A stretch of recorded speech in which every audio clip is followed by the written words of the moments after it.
Dan tidak ada satupun umat Islam yang pergi ke Mekah itu untuk menyembah batu Hajar Aswad, melainkan ini adalah tuduhan yang dipaksakan. Mari kita bahas. Assalamualaikum warahmatullahi wabarakatuh.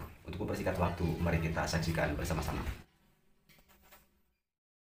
Tuhanmu mana, batu hitamkah? Ini adalah tuduhan yang kesekian kalinya yang selalu akan saya jawab, tidak akan pernah bosan, karena tuduhan ini selalu dipaksakan kepada umat Islam, padahal tidak ada satupun umat Islam, laki-laki, perempuan, tua, muda, remaja, ataupun anak kecil sekalipun, mengimani bahwa Allah Subhanahu wa Ta'ala itu adalah batu. Ini saya yakin arahnya ke batu Hajar Aswad ya.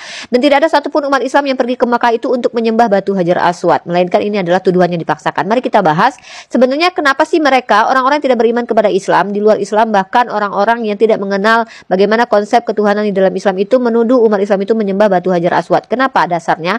Ya, bisa jadi ada beberapa faktor.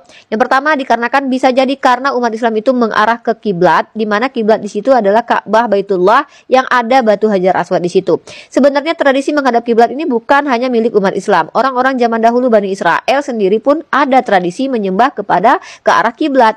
Hal ini bisa kita lihat di dalam kitab Tanakh, Taurat, Ketuvim, Neviim yang diimani oleh orang Bani Israel sebagai firman Tuhan, yang ada di dalam kitab 1 Raja-Raja pasal ke-8 nomor ke-44. Saya bacakan, apabila umatmu keluar untuk berperang melawan musuhnya, ke arah manapun engkau menyuruh mereka, dan apabila mereka berdoa kepada Tuhan dengan berkiblat ke kota yang telah kau pilih dan ke rumah yang telah kudirikan bagi namamu. Artinya ternyata berkiblat ini bukan hanya tradisi umat Islam.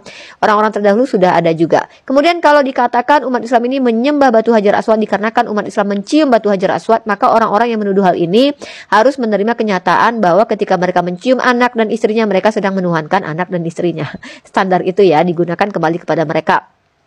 Kalau seandainya tuduhan ini dikarenakan umat Islam mengimani batu Hajar Aswad bisa menjadi asbab terhapusnya dosa, maka ini juga bisa terlemparkan kepada Bani Israel atau orang-orang zaman dahulu yang ternyata ada tradisi di mana batu bara itu bisa menghapus dosa. Di mana ayat itu? Dilihat di dalam kitab Yesaya ya. Kalau kita melihat di dalam kitab Yesaya pasal ke-6 nomor 6 sampai ke-7, tetapi seorang daripada serafim itu terbang mendapatkan aku, di tangannya ada bara, batu bara ya, yang diambilnya dengan sepit dari atas misbah, ia menyentuhkannya kepada mulutku serta berkata, lihat, ini telah menyentuh bibirmu, dan maka kesalahanmu telah dihapus dan dosamu telah diampuni. Wow, kalau seandainya standar ini digunakan karena sesuatu itu bisa menjadi asbab penghapus dosa dan itu adalah Tuhan, maka ternyata batu bara ini di dalam kitab ini bisa juga dikatakan Tuhan kalau standar itu digunakan ya.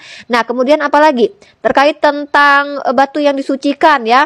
Sebenarnya Yakub juga mensucikan batu. Ini bisa dilihat di dalam Kejadian pasal nomor ke-28 nomor 22. Dan batu yang kudirikan sebagai tugu ini akan menjadi rumah Allah. Dari segala sesuatu yang engkau berikan kepadaku akan selalu kupersembahkan 1/10 kepadamu. Ini juga ada di dalam kitab Kejadian nomor 22 maksud saya ya, ada di dalam kitab itu. Silakan dilihat. Jadi hati-hati kalau menuduh umat Islam karena akan kembali kepada yang menuduh sendiri. Terima kasih.